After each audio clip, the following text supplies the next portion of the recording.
industry and also for advocacy on its behalf.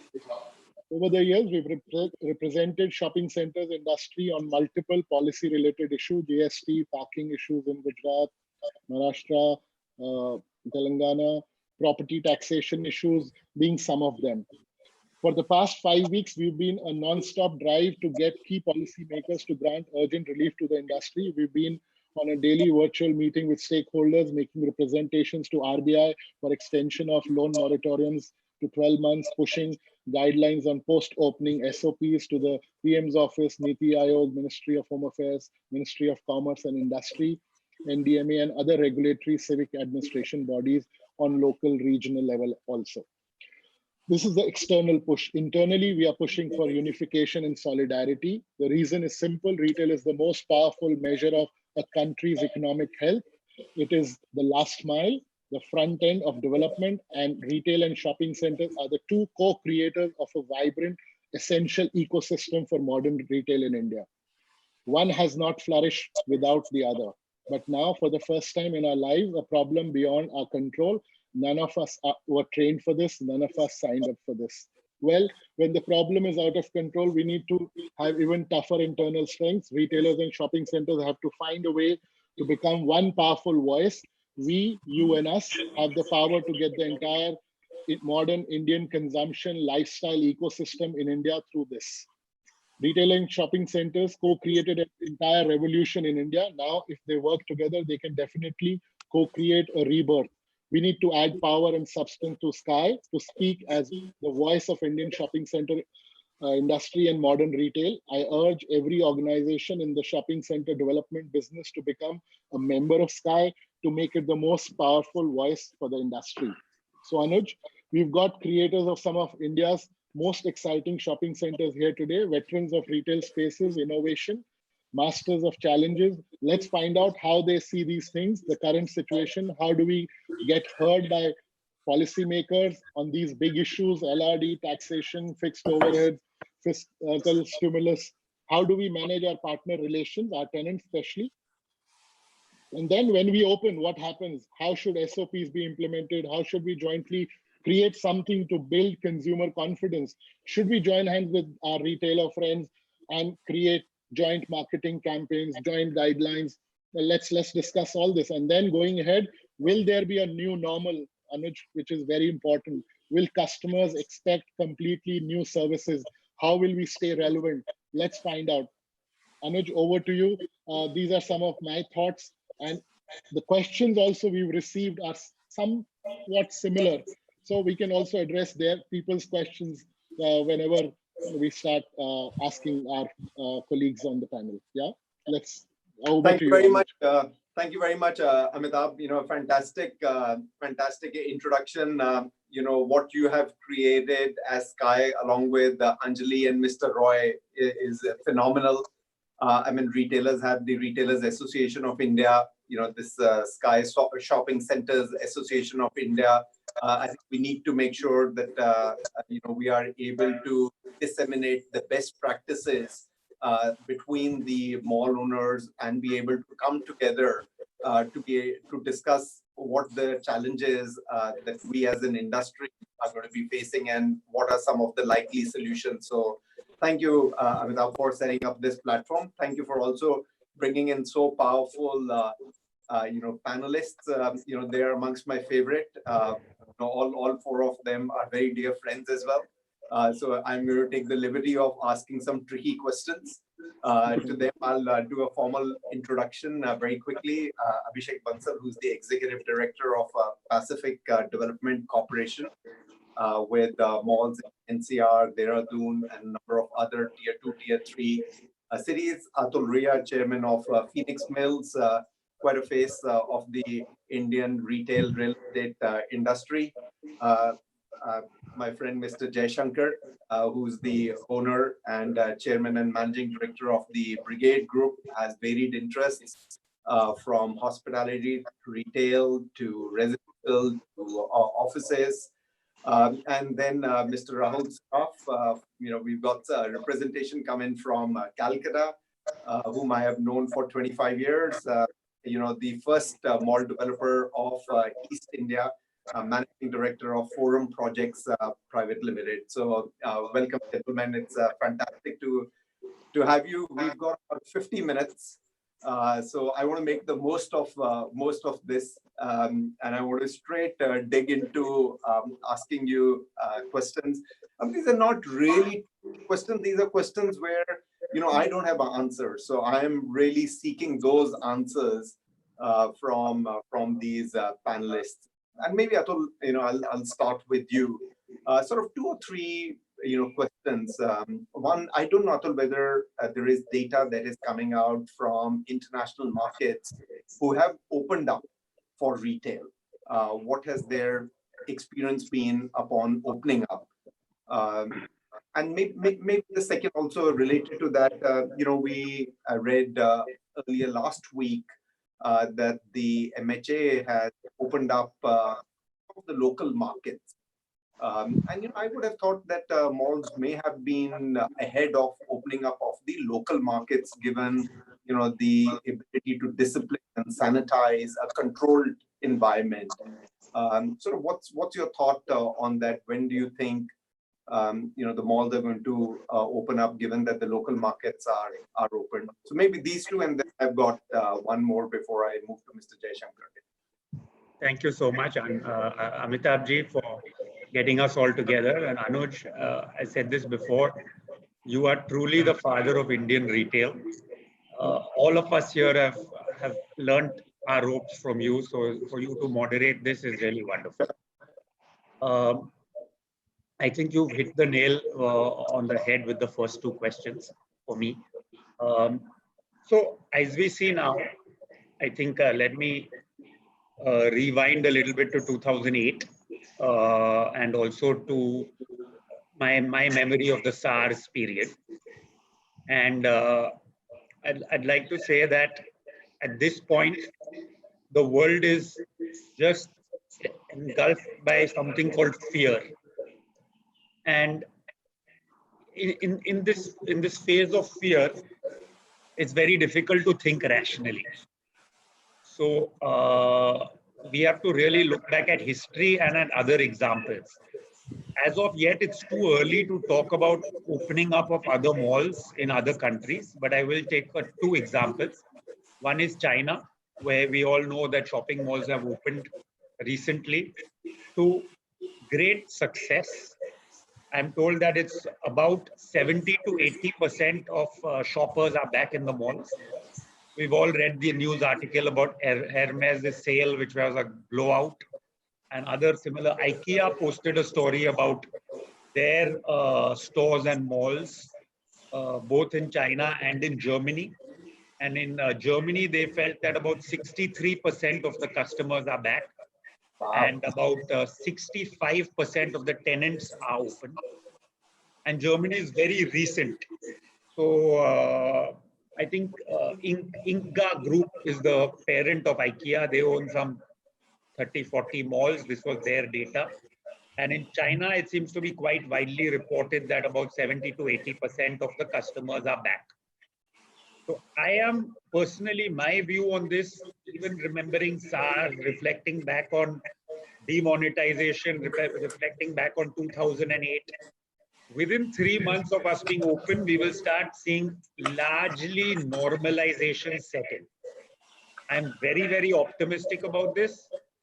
And therefore, the biggest question is how to reopen safely and quickly.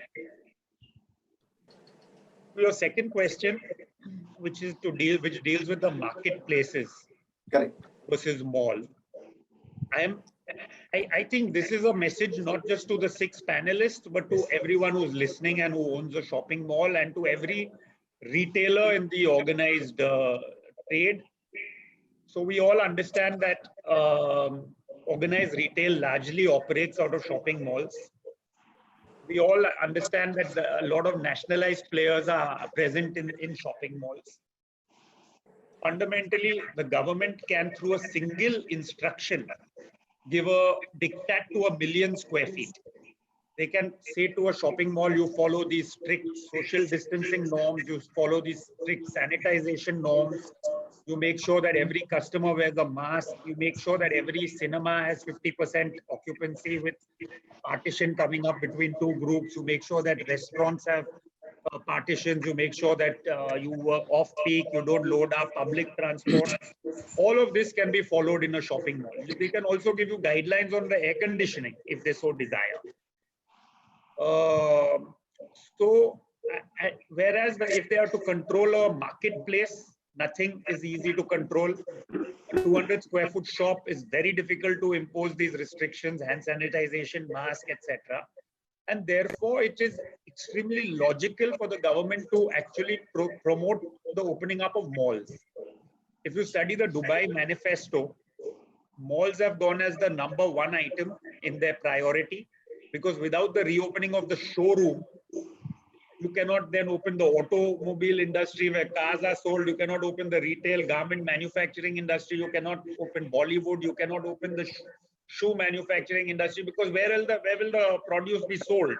Correct. So fundamental, and cinemas, so we all know the entire multiplex industry is only in malls. So it's a cascading effect. And if the government does not open malls, we will have a lot of impact to the economy, to the larger economy. 46 million employees work through retail, as I heard on a RAI panel. All of these jobs become extremely unsecure. Some may their salaries stop. So in fact, it is for all of us to lobby with our individual state governments. The center's view is that we must open up. The center has now delegated the opening process to the states. But each of us, the Delhi developer, the Bangalore developer, the Western India developer in Bengal, each of us have to lobby with our state governments, make them aware of how safe a mall can be, and ensure that we are given the first rights of opening. Very good, Atul. Very encouraging to note the numbers from China and Germany. And whilst you were speaking, Atul, we got some comments here as well, which does confirm what you said, that Nike in Germany is back to 64% of sales within the first week itself. So very encouraging. And it is true that many of us do want to get out of our houses, do want to go, do want to celebrate, do want to eat. Not home cooked food any longer. So just a quick one, Atul.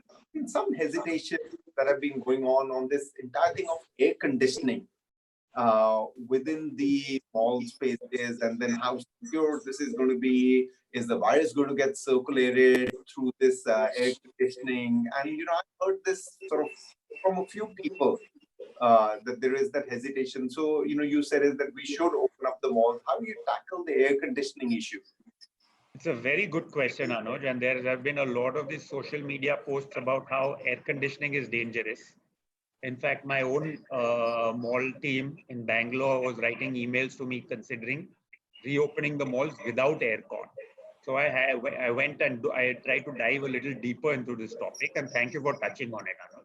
And it's good for all of us to know these facts. So let me just start with a little bit of research that has been done by professional agencies. So ASHRAE in USA, ASHRAE, and REHVA, REHVA in Europe have done studies on this specific topic. And they have both come out with the interim, I use the word interim advisories, that air conditioning does not propagate or spread COVID at all. So this is the most important thing, because we are relying on a study in Europe and America. So that's point number one. But just on some very basic elementary information, COVID is not an airborne virus. So automatically that means it is not going to be passing through the air vents and coming around and getting circulated. It's not an airborne virus. COVID dies at 56 degrees centigrade. So whether you're in an aircon environment or a non-aircon environment, it's not that the virus is going to die. And I mean, there's no reason why a shopping mall can't keep its air conditioning off, but it's not required whatsoever. It's not going to make any difference. I also want to say one thing, that when we compare ourselves with offices, and especially IT offices, there the density per square foot is much, much higher. So in cities like Bangalore, if they have intention of opening air-conditioned IT offices, there's no correlation, there's no logic to think that you should not open a mall. On a technical point, this is when I spoke to some manufacturers and I got some insight onto this. On a technical point, ductable split systems may or may not have fresh air intake, but all our malls have chill water systems which all have fresh air intake. So there is no, means there's absolutely no grounds to believe that a mall will be unsafe because it's air conditioned. Does that kind of give some idea on this complicated? Yeah, absolutely, Atul. I do want to go to Mr. Jaishankar, on two aspects, Mr. Jaishankar. As a continuation of what Atul said is, this air conditioning, opening up of the malls, is like how to ensure that there is a sense or a concept of security, safety of the customer, to say is that I'm going to go to this retail environment, but it is very safe and secure. How do you manage social distancing, in the environment to get the customer out of their house to say is, come to the mall. It is a safe environment. Firstly, thank you, Amitabh, for inviting, and thank you, Anuj. Always a pleasure. And so is with participating with other leading developers of shopping malls. See, I've always believed malls are much more safer in every aspect. And but if you are talking about the safety from the point of view of the current crisis, as Atul very rightly mentioned, compared to a Kirana store or any other store, high street kind of a thing, where the densities will be much higher.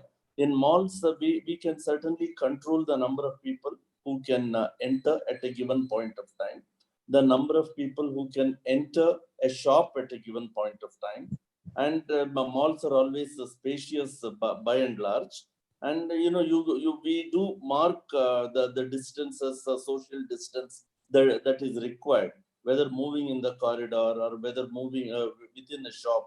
There are a number of retailers have already coming out with their own strategies. How many people they can allow. For example, at a tarnished jewelry store, they say instead of having 4 chairs in front of the counter, maybe they can have just 1 chair. Ultimately, the person who shops may be 1 or 2, but to those who accompany may be more. So people, maybe number of people who accompany may reduce, and the window shopping to some extent may come down or will come down. To that extent, the overall number of people entering a mall may come down, but the serious shopper is always likely to enter. See, all said and done, malls are not just shopping. So what we give is an experience. It's not just the buying goods or services. It is a pleasure of shopping. It is a pleasure of being there. Pleasure of not just shopping, maybe for F&B, maybe a movie, or just while away your time with your friends and associates. That is the whole thing about malls. That way, even the kind of security now with maybe the thermal screening will become a vogue, and maybe like airports, you have screening without any touch. The security guard need not touch anybody, need not check anything. The security checks will go to the next higher level. What we see in an airport in advanced countries, or even in a city like Bangalore International Airport, which is quite advanced. So it will go to the next level. All of us, it's an opportunity for people to upgrade our own, systems, processes, security, air cons, the way maintenance issues. It's a host of things. So sometimes, when a crisis like this happens, there are a lot of opportunities of learning. There are a lot of opportunities of taking our businesses to the next higher level. All said and done, in India, shopping malls are still at a nascent stage compared to the Western world. We are the kind of, I would say the shopping percentage is just about maybe high single digit or double digit figures as compared to United States, which is at 80-85% of shopping is in organized sector. Even China is at a much higher level, maybe at 40-50% of sales come in organized sector. So that way we have a long way to go, and a lot of learnings will come during this period, and it will be implemented by each and every shopping mall owners, and I'm sure it is all for the better going forward. But I also strongly feel whatever we are facing now, sometimes I feel the reaction that all of us are giving is maybe a bit overreaction. Over a period of time, everything will pass. I'm sure the kind of research that is happening in different parts of the world to get either the cure or a vaccine, I think it may not be too far away. Clinical trials have already started. Maybe in the next 6 to 9 months, if it becomes reality, we should not be surprised. How many of us remember about SARS today? Whether it's in India may not have been that affected. Even in East Asian countries, those who are affected, I think things came back to normalcy very soon. So I strongly believe things will come back to normalcy in about 3 months. If not in 3 months, definitely in 6 months. And going by whatever comparison we have with China, and whatever Atul said, things are getting back to normalcy. In fact, since we are into all 4 verticals of real estate, I strongly believe retail business, shopping business is one of the first to recover as compared to many other verticals in real estate. Got it. 2 more questions, Mr. Jaishankar, before I move to Rahul. One is on, in previous webinars, we heard certainly from F&B guys, there is going to be casualties in the retailer front because, maybe they were not, properly capitalized. Maybe they were funded by private equity, and the private equity may not want it to go through it. Maybe they're not producing the right profits. Or in some cases, the business models may not have been right. Do you think going forward, the category mix in a mall is going to change? I don't think so. The mix may not change very substantially, but if it changes, it may move towards more of F&B. I think it is not just shopping like e-commerce is, finding its way into the shopping in a much bigger way year after year. So that way, malls will become places for entertainment, F&B, much more than what it is now. And as far as some kind of casualties, yes, there are bound to be there, not just in F&B, also in retailers, and also in shopping mall promoters, and also in every business, whether it is hospitality or residential, everything. So there is bound to be some pain. And if at the end of this, if people think they can come back unscathed, it is wrong. All of us have to be prepared for some pain, and but use this period to be innovative, to come up with new ideas of doing business, and also maybe deleverage as much as possible. That is one of the big learnings in this. All mall owners, including us, we all discount the lease rent that comes, in order to get back bulk amounts. So that way we need to maybe reduce the percentage of lease rent discounting, not borrow till the hilt. That is what I feel. Yeah, no, very good 2 points, which Rahul, I want to bring it to you. One is Mr. Jaishankar said is that sharing of the pain, and the second is about this lease rental discounting. And the reason that I ask is, Rahul, we have a number of questions coming up from many of the listeners. I don't know whether they're retailers or they're mall developers. They're asking is, how do you treat the retailers' rent during the lockdown period and post the lockdown period, and why it makes sense, taking Mr. Jayashankar's cue on LRD is that we've been hearing that the mall owners aren't going to be able to give much discount to the retailers unless their banks are willing to give them moratoriums. And that, we haven't heard from RBI as yet that the moratorium is coming through. So my two questions to you, Rahul, is what's your thought on how this situation can really come to an amicable solution? And the second is a little bit on force majeure. What as a mall developer or as an asset owner, I mean, you have a number of leased portfolios, your thought is on those two. So the two most difficult questions are reserved for me, is it, Anuj?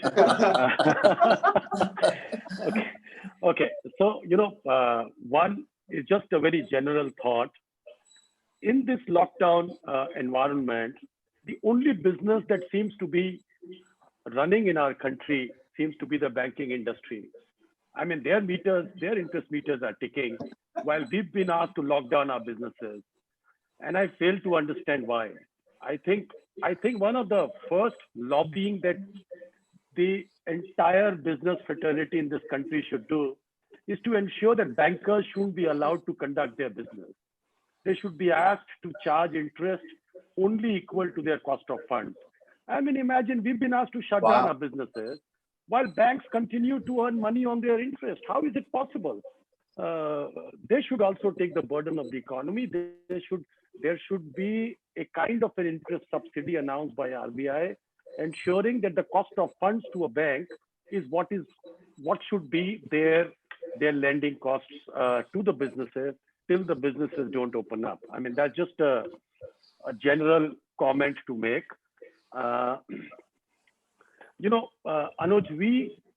when we started this whole mall business, we worked along with retailers as mall owners, as mall developers, to see how to increase footfall, we used to discuss footfalls, conversions, average billing per customer. There used to be so much discussion and engagement between a mall developer and a retailer. I think over time, we sort of took different positions. Also, with the advent of e-retailing, it became very difficult to track a sales. A customer could be visiting Atul's mall and then going up and buying that stuff online. The whole decision to buy could have happened when he was visiting one of the Phoenix malls, but he decided to buy it online thereafter. So it became also very difficult for a mall to track sales. And same will be the situation today. I mean, very, very difficult to know post-COVID as to what the customer is exactly doing. But the important point is, I think time has come that the mall developer and the retailer sit together through this difficult time and try to work out solutions. There is no doubt that there is pain across the industry. Both the retailers as well as the mall developers have to understand each other's position. I have been brainstorming internally as to what the possible solution could be. And the only thought that came to mind, Anuj, was that, we all have 4 years, 5 years, 3 years, 6 years of rentals as LRD. And we all pay monthly EMIs from our rent collections back to the bank. I think banks should look at allowing 6 or 9 months of top-up against the LRD's sanction, and put a moratorium wherein you only service the interest for, let's say, a 2-year period. What it will do is the top-up will allow you in a way to keep the account in order, to service your interest in case there is still a revenue deficit that happens. This will allow the mall developer to work with the retailer and come up with some kind of a staggering of the rents, wherein, let's say, you charge a much lower rent for this period of lockdown, or for the initial few months, till customers come back, till we find a cure to the problem, and then you make up that lost rent over the subsequent year and a half, 18 months or 24 months, so that the retailer can survive his costs today, and the mall developer also doesn't lose on the revenue. And this can happen only with the support of the bank. The banks will have to look at, the banks will have to come forward and look at topping up those centers where they had previously sanctioned a much bigger amount of loan. And over a period of time, a lot of that LRD money has been paid back to the bank. And the EMIs need to get split between interest and principal, and banks should only look at collecting the interest every month and give a moratorium of a year and a half towards the principal repayment. Yeah. But what a fantastic idea, Rahul. That was amazing. I think Amazing. And Anuj Puri, go to Delhi, and there should be an interest rate subsidy during the lockdown period for the entire business fraternity as a whole, all the industries and everybody put together. When we are not allowed to work, it's, just the bank charges the cost of their own money. So you're not saying that it should be zero. No. I am saying that the bank should only be allowed to charge interest equal to their cost of funds. They should be allowed to profit while we can't put that money to use. We've been asked to keep our businesses shut. So the only business that seems to be running today is the banking sector. Sorry. Now, Anuj, on the force majeure. I think every mall developer must have received letters or notices from every occupier, some with an appeal letter or some quoting force majeure. I had an opportunity to discuss force majeure in detail with some very, very senior people in our country. So Anuj, force majeure doesn't apply in this case. Force majeure, I'm told, and I'm not a legal person, but whatever little I could understand after speaking to the legal fraternity is, force majeure means frustration. And it's essentially put in a contract to say that a certain incident which could not be presumed, which was not anticipated, but more importantly, which makes that contract null and void, simply because a certain incident is now going to cause losses to one of the parties to the agreement, is not force majeure. There's a big distinction.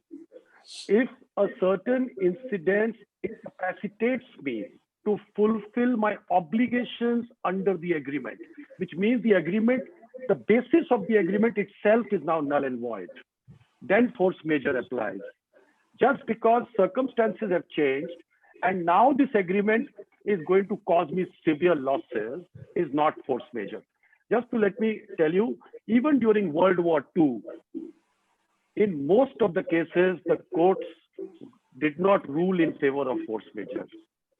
So just to keep a legal point on the table, that force majeure cannot be applied in this particular case.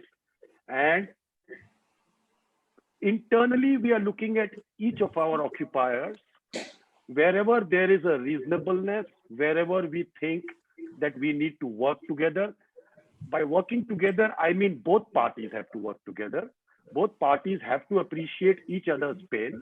Correct. If that happens, we are willing to sit on the table and discuss and find solutions. But I think legally, every mall developer should understand, every mall owner should understand that legally force majeure doesn't apply. So if they want to fight it out in court, that door is open. Got it. Understood. This is great. Abhishek, out of the 5 stakeholders that we have, The mall developers, the retailers, the financiers. We've discussed these three, and there are two left, which is perhaps the most important is the consumer. And then I'm going to come to you on the government as well. Just on the consumer, again, Abhishek, on building the confidence of the consumer to get him back into the mall. One. Second is many of them may have become used to e-commerce. They may be able to go out and buy the same thing online. There is no entertainment. There's no social events happening in the malls. There is no getting together and celebrations on a meaningful, large way in the mall, which used to really bring in the people away from the e-commerce. So on those two things, what's your thought as a mall owner?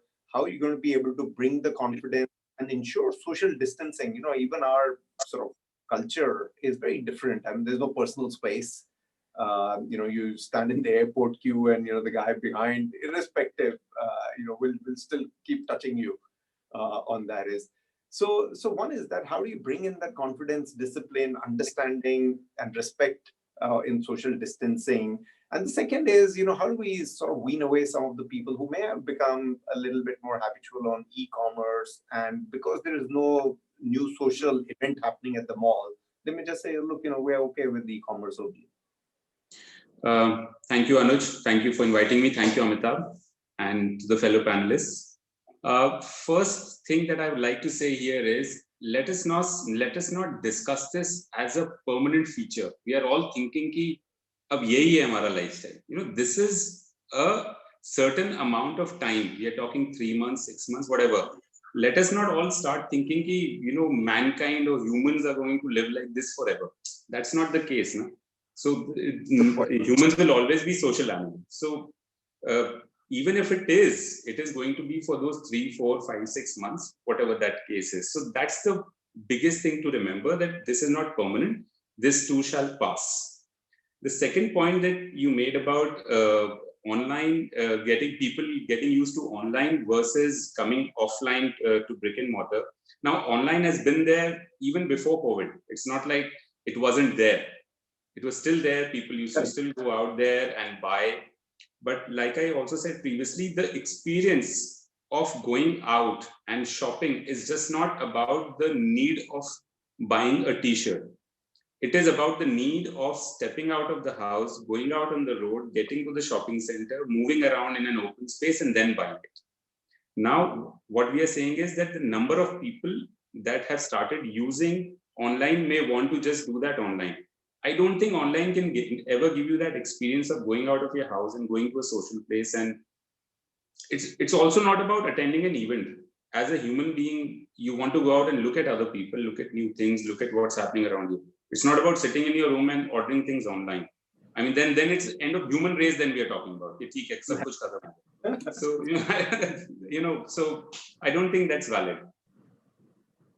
Yeah, and then on ensuring that there is discipline and this social. Yeah. So on that bit, see, and when we hear about other malls in other countries, and we are seeing that slowly people are coming back. It started from a 30% to 40%, 50%. Now then, and like anywhere in the country, India would also have. In fact, India would have more of those. Is the first category, which you call the risk takers.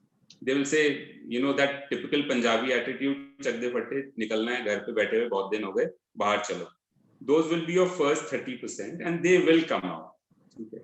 Once those people come out to your centers, that is when you have to build that confidence that you are safe in an environment. And what safer environment than a mall, where we can control the number of people entering into that area. In a high street market, you can't control that. So, in fact, on the last time when we were discussing, we were also thinking of putting a cover charge, maybe say 100 rupees or 50 rupees or 200 rupees, saying that those are the only people who are paying cover charge. You redeem that money inside the mall. So if we have to go that route, fine, we go that route. But when those first 30-40% people come out and you give them that confidence, of course, with all the SOPs and everything in place, and I'm sure the government will also come out with some directions. When you have all that and you can build that confidence into people's minds, people will come out. And Abhishek, do you think with all these that we're going to do, the common area maintenance charge may go up? I don't really see that happening because it's not like we are installing something very expensive. It's about discipline and it's about a change in a manner of working. So we still have that manpower. Maybe we buy those tunnels or X-ray machines or whatever those machines through which people have to work. It's not a very huge investment, one-time investment. So even if we, as developers, we have to invest once, but it's for the long haul. I don't see that there will be much impact on the CAM charges. Got it. Anuj, can I just come in? Please, Abhishek. I just thought that somewhere I've been reading the comments which people are sending, and because now YouTube is live for the last half an hour. So first I would request everybody to extend this for another 15-20 minutes, because YouTube became live after 15 minutes we started. So anyway, we want to do that if everybody's okay with that, 15 minutes of extension. The second thought, Anuj, 5:45. Yeah, 5:45. Second thought, I've been just listening, and I think there are few very serious concerns.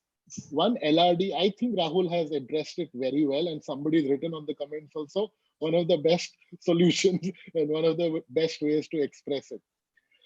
I think Atul has addressed the post-opening sentiment, how internationally it is being managed and how it's going on right now. One issue which we've been discussing, if you remember, we've been discussing in our group, is about should we finally create that marketing material which will really create that whole imagery around shopping centers, modern retail, joint marketing with retailers. Will that help? That's one thought which we should really talk about, because I've heard a few questions also around that. Can we do something together with retailers? The second thought is, there are some new mall developers who are on the panel and who are watching, and I've been also getting messages. What should they be doing in this situation? Because they're really worried what's happened, and suddenly the whole dynamics have changed. So I think that's a very important question. As SCAI, we would like these four panelists to help all these new developers. What's their real suggestion? Really honest very suggestion. good. Both the points are very good. And, the second point that you say, Amitabh, is right up Atul's sleeve.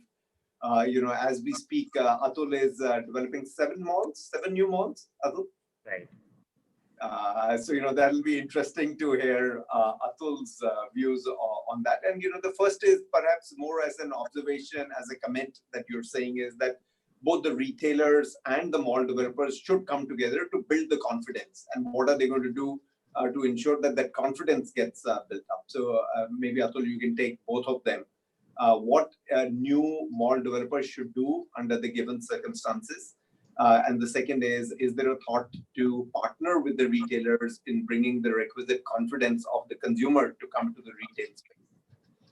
Thank you. Certainly, I just want to say that Rahul's answer has really touched a chord with all of us. We've all been actually grappling over this issue, and I think this is the first time it's been spelled out in such a logical and simple manner. And really, hats off to you, Rahul. I think there's always so much learning from you. Same goes for Mr. Jaishankar, and Abhishek's answer is something which I fully second. I said it exactly a few days ago on a panel, that this is not a permanent scenario. This will pass very fast.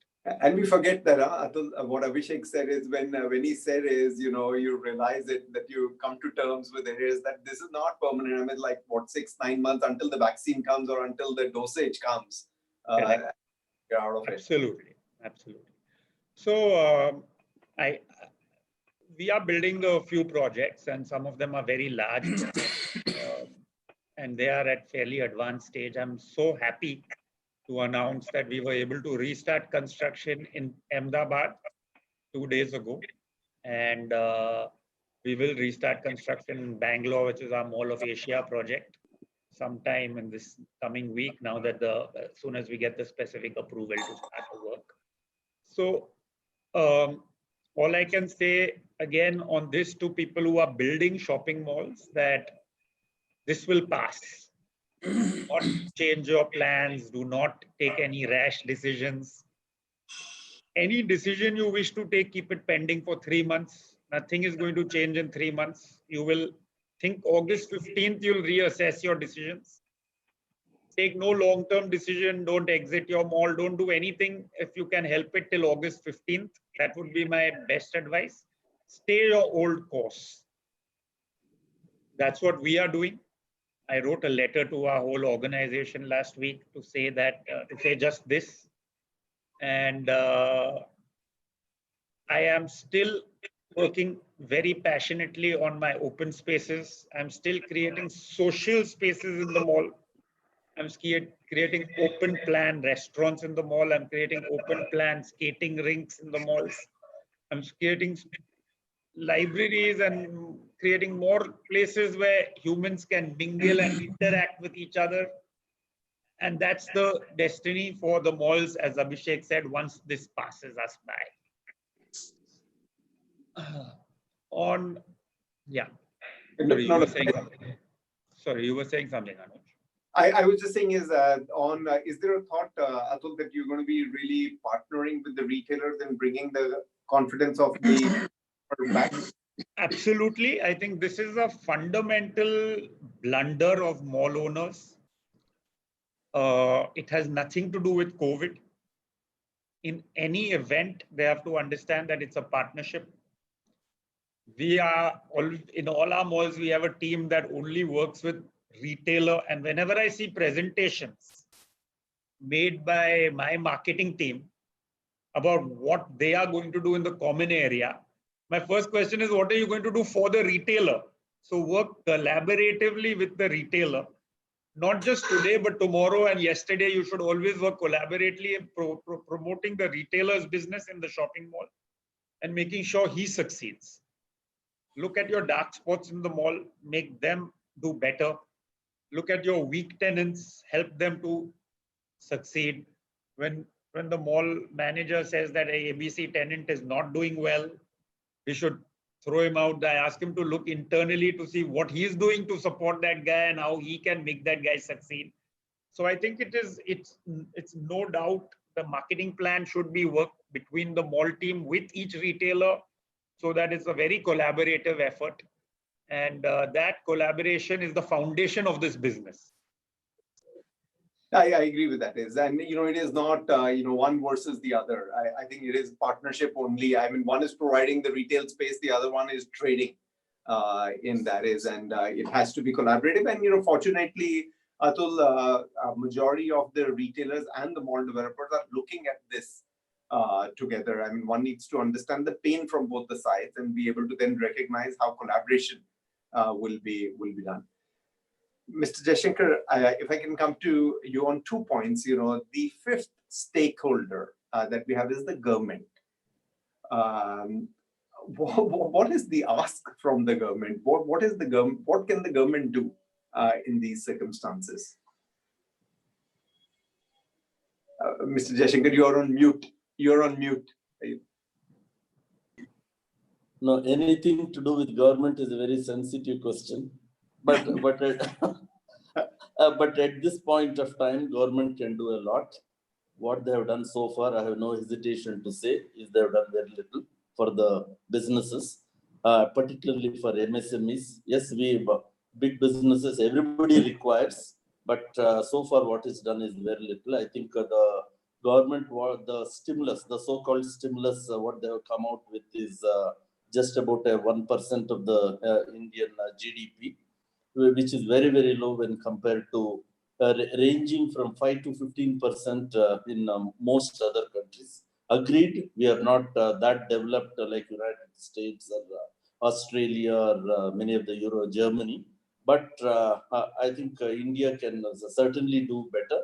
And major economists are talking that the government can do much more. Currently, what the government has done is for the agriculture sector and the poor, which is very, very welcome. Certainly, they should be first on priority. Next on priority should definitely be the MSMEs. And then other businesses like malls and other industries and real estate, which is one of the second largest provider of employment. In the larger scheme of things, malls are also real estate. So when you segment it, it may not be. But in the larger scheme of things, malls are also real estate. We provide huge employment. And just as Atul was saying, just in retail, 46 million people are involved. And real estate gives about 11% of GDP. And I think, currently government appears, the Indian jugged or bit of miserliness is there. And that I hope will change in the next, in the coming week itself. We are all very, very eagerly waiting for some major stimulus to come. And and it has been very rightly pointed out, by Rahul about the banks going out of the way, should go out of the way in lending at their cost rate of funds, at least for the next 6 to 9 months. So whenever you talk to bankers, they say we have only 150 basis points margin on our cost of funds, or 200 basis points. But in terms of percentage, it may be 25% margin or 20% margin. And most people in real estate, we work at single digit and maybe at best 10% margins. So that way there is a huge scope. I know every sector will have their own challenges, whether it is the priority lending and NPAs and things like that. But that is currently not our problem. I think for the next 6 to 9 months, bank should consider lending at. It's a very fantastic suggestion. And the government should give. Like some of the former RBI governors said, stop the clock. For 3 months, don't charge interest. For 6 months, don't charge interest. See, I think ultimately businesses have to survive. And in terms of taxes and GSTs, government has really squeezed the industry, to the hilt. Now, I think the time is to, let go something. Maybe don't charge GST for 6 months, or reduce the GST by 25 to 30% for this period. And ultimately, businesses have to survive for employment generation to happen, and employees to continue with their employment. Otherwise, if this goes on for long, whether one likes it or not, however generous, however fair people may be, some kind of layoffs and furloughs are bound to happen. That way, see, survival for us, for any business continuity and survival is the key. Everything else is next. Yeah, I agree with that. We are hoping that. Please go ahead, Rahul. I have 2 things to add, Anuj. One of the things that currently we as mall owners are also suffering is the very strange way in which all the discoms in our country have been calculating the electricity bills. So historically, the bills are split into 2 parts. One is a demand charge, which is a lump sum amount per kilowatt or per megawatt of your connected load, which is fixed, which is irrespective of what electricity you consume. And then there is a unit charge, which is basis your meter reading. Now, today is a unique situation where we have these mega malls, where all connected load is 5 megawatts or 10 megawatts, but they're all shut down. There is hardly any consumption of electricity. And yet you have to pay the fixed demand charges, which runs into millions of rupees. So one of the things that the state government should do is tell the discoms not to raise these demand charges. Which, by the way, if I can interrupt you there, I think Amitabh and his team have done a fantastic job. And Anuj, unfortunately, it has only been deferred, while actually what they should have done is looked at the historical cost per unit of consumption and charge on the basis of units. Otherwise, I think every mall developer is going to pay 10,000 rupees per unit of consumption during the month of April, maybe more than 10,000 rupees per unit. Okay. So, in Karnataka, we have also represented to the government, there is, but so far it has fallen into deaf ears. it's only been deferred, it's not been waived, and we don't understand why. Because when we take a connection, we pay for the capital costs of drawing or bringing the power up to our shopping mall. We pay the deposits towards 3 months of our expected billing. There is just no logic of the discoms in this country charging electricity on this basis, not just for malls, but all the industries, all the big power consumers who have been forced to shut down. This is one of their very big costs. On one more thing, Anuj, I know that SCAI has been working on a sort of an SOP, which they will circulate out to all the mall owners, asking them to imbibe and follow. So Anuj, social distancing will remain as a norm. And like Atul rightly said, that as mall owners, as mall operators, we will be able to control the environment better rather than your neighborhood marketplace, where you would expect 100 different retailers to do it. Here under one umbrella, we'll be able to manage it better. We were internally trying to do a study to understand what should be the optimum occupancy of a mall during this social distancing era of 6 months or 9 months. And to calculate that, we were looking at the new National Building Code. I'm sure Atul would be aware, the new NBC code of 2018, where they have given certain formulas largely to calculate the occupancy from a fire safety perspective. So it's taken at a very high level, at an optimum level of occupancy. But we were trying to use that formula to understand what should be an ideal capacity that a mall can absorb after it is allowed to open up, allowing people to consciously maintain social distancing. So, every mall does footfall monitoring, and maybe it is easier for us to ensure that more than certain number of people are not allowed inside at a time, so that, with their own self-consciousness and self-discipline, social distancing is automatically maintained. And shared certain inputs with Amitabh. We'll continue to work on that. Maybe that could be another way to look at it. Up until now, the thumb rule figure seems to be around 115 square feet to a person of the customer area of the mall. And when I say customer area, it should include the voids and the atriums and everything. So, it's not about the surface area of the floor, but you have to just look at your entire plate and then look at what kind of capacity your mall can safely handle, allowing people to still maintain social distancing. It's interesting. 115 square feet per person. So but this is a thumb rule, Anuj. This is we just tried to draw circles on the map. This whole norm of 2 meter or 6 feet distance. Today, Modi ji said 2 gaj ki duri in the chief minister's conference. But just so that there is no overcrowding and there is sufficient amount. Very nice. Abhishek, I'm going to come to you. 2 questions, Abhishek.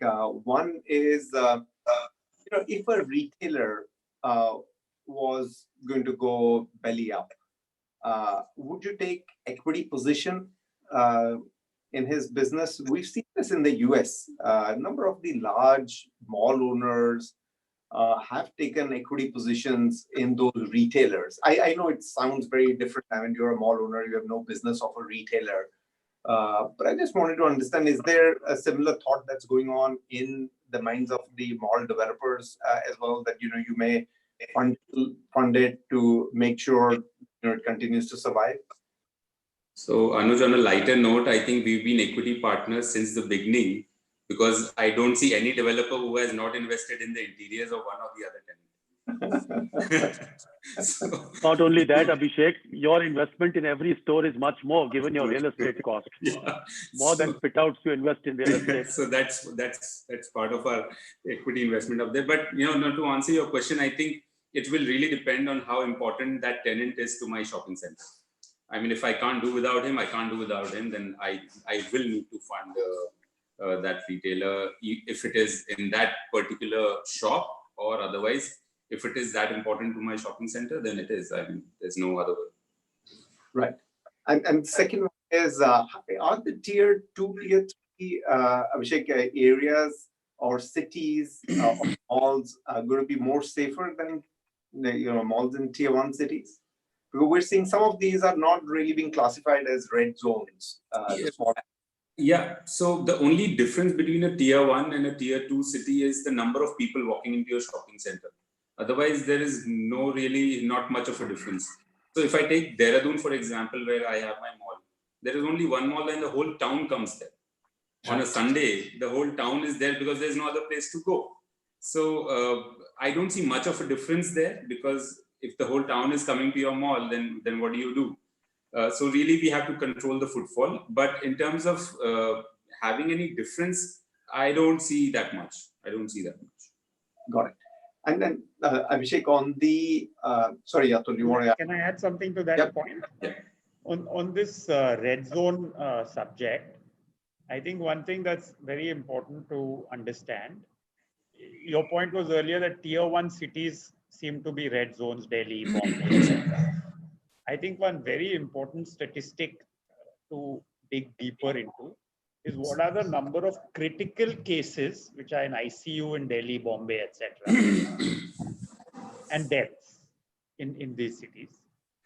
And thankfully, by the grace of God, that number in India is extremely low. So at this point, the number of cases of death in India, the whole India is 900. And critical cases, as I understand in Delhi and Bombay yesterday, I got the statistic for those, is extremely low. I'm not quoting it because it might not be a correct statistic. So effectively, when you're increasing a lot of when your number of cases is going up very sharply in these red zones, it actually means your denominator is going up, your numerator, which is critical in the fatality rate or the critical cases, your numerator is very low, your denominator is becoming larger. So in fact, what we are really saying is that the fatality rate may not be 3 and 4 and 5%, it may actually be 0.1, 0.2%. So I really think that within a few months, we are going to find that this denominator is actually not hurting us. What we should be concerned about is only the numerator to decide red zones. Got it. Yeah, good point. Good observation, Atul, on that. Mr. Jaishankar, I know we have only got 6-7 minutes left, and I just wanted to check your thoughts, Mr. Jaishankar. Do you think private equity is still going to continue to remain excited of investing in malls, or you think they're going to step back a little bit away from the malls? I think personally, I feel in the next 3 months, everyone will be cautious. The way just now the panelists mentioned, in the next 3 months, don't do anything, don't stop your new malls, don't take any decisions. I think that may be across different sectors.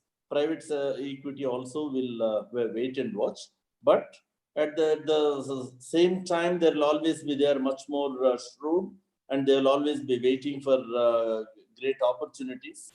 And if there are malls available at a good price, they will pounce on them without any hesitation.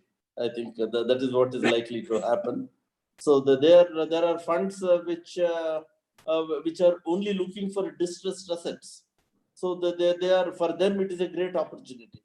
Well, one man's misery is another man's opportunity. So so that is how it will be. And in every crisis, there is a small minority who make a killing. And that's so, and many people get killed.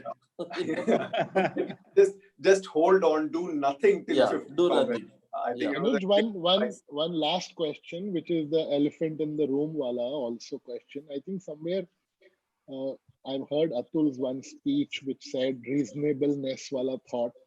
And I think that question, a lot of questions have come on that specific topic. what are retailers and what can they expect from shopping center developers, as they're all saying our balance sheets are weak, we're not able to sustain ourselves, how will we survive? Will developers support us in these days when the malls are closed?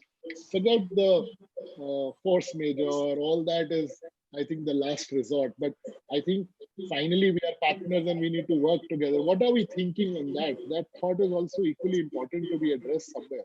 I just want to add, I was wanting to add a point. So, as I said, business continuity, survival is key, and what is equally and more important is resilience in times like this. So, we need to act in a calm and quiet manner, and not rush to any decisions in crisis time and lockdown time. There will always, I'm sure, at some point of time, government may also realize the importance, and our visionary PM will surely come up with some stimulus to support the business. That is what I feel. And I'm sure want to add, or Atul or Rahul. I think it is, as Amitabh said, is the elephant in the room. Sorry, Atul, you go ahead first. No, please. I've said my bit. Okay. So I was just trying to understand what could possibly happen, Anuj. How steep could be the fall in the revenue of the retailer? And what is going to happen when the soda bottle opens up? Finally, when you have a medicine to pop or a vaccine to take, and people have been so longing to, so sick and tired of homemade food. I don't want to watch Netflix for the next bloody 6 months. I want to watch it on the big screen. Or the kids dying to go back to the entertainment center. So just trying to understand that curve, and then anybody's guesswork as to how long this could last, and how steep the fall could be, and how much upswing would we see. I mean, surely the mall business is going to be a V curve.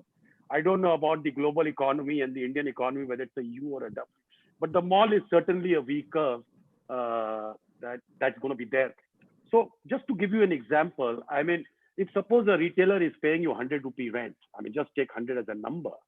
So he pays you about 1,200 bucks a year.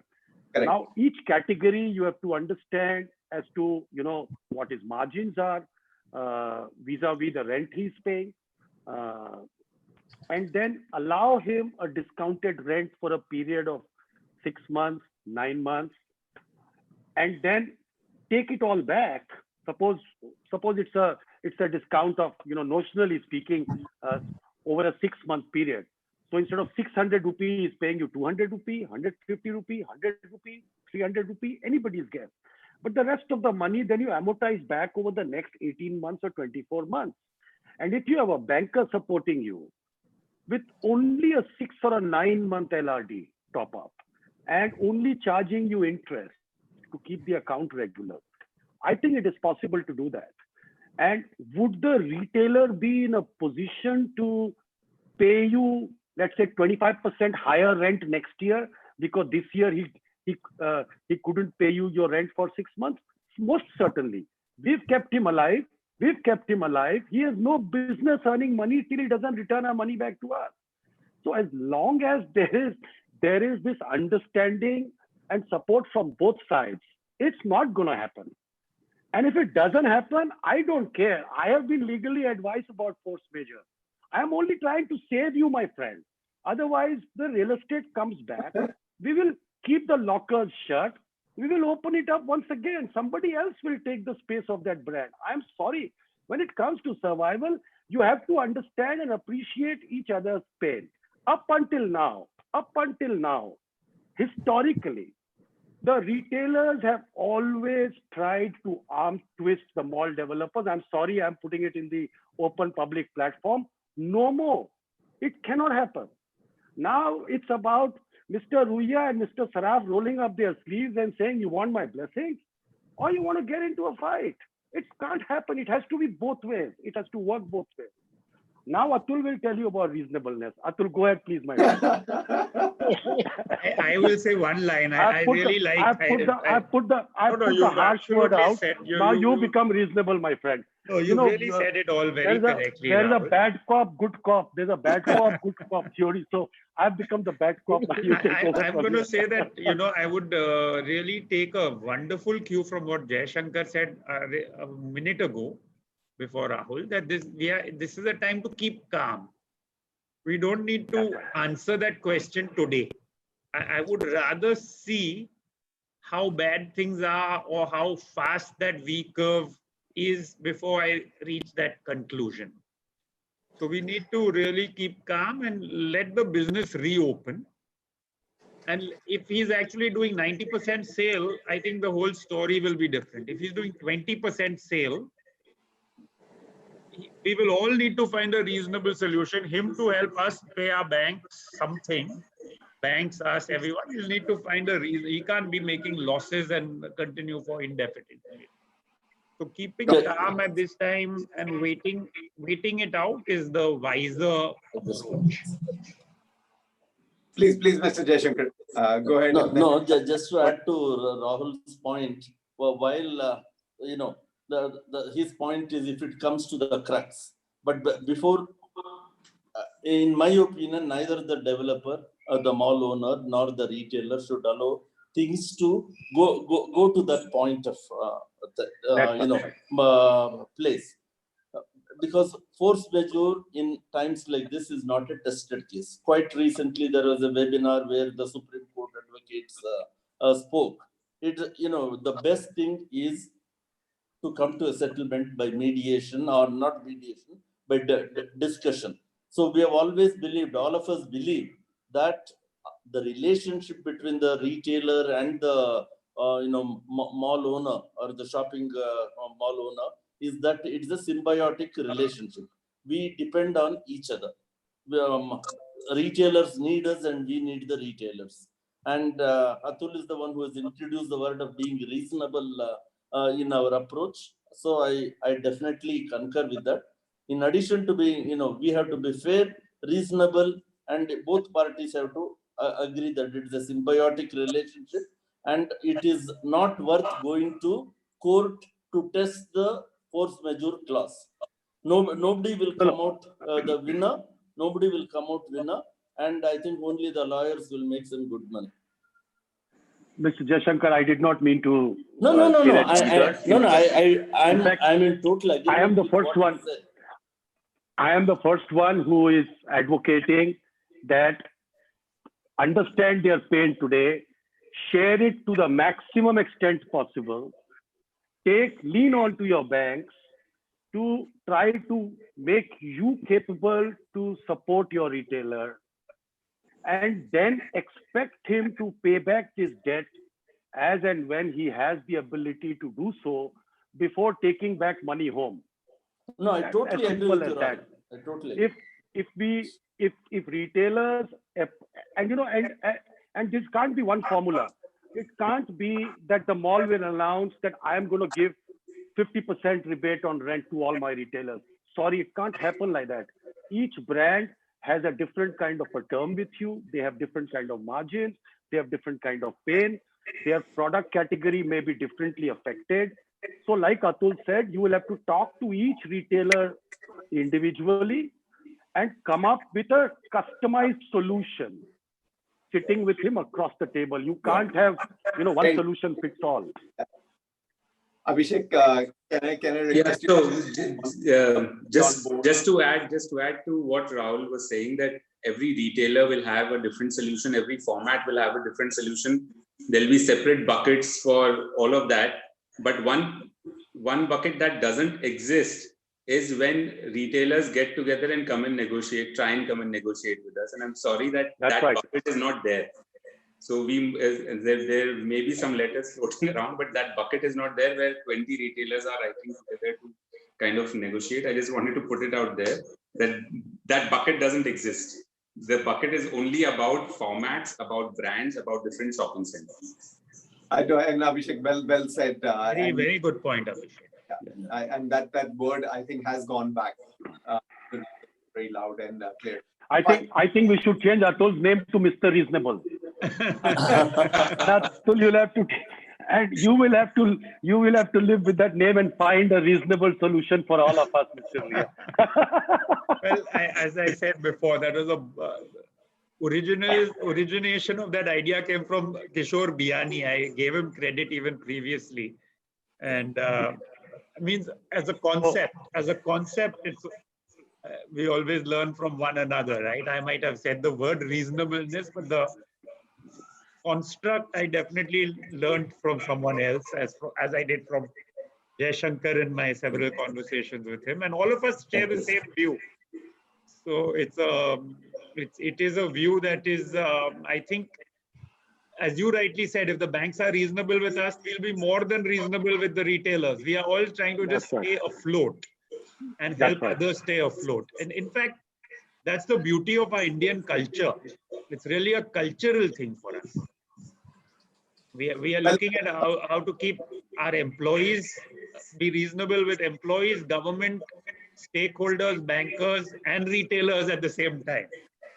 That's right. I was in a webinar last week called Live and Let Live.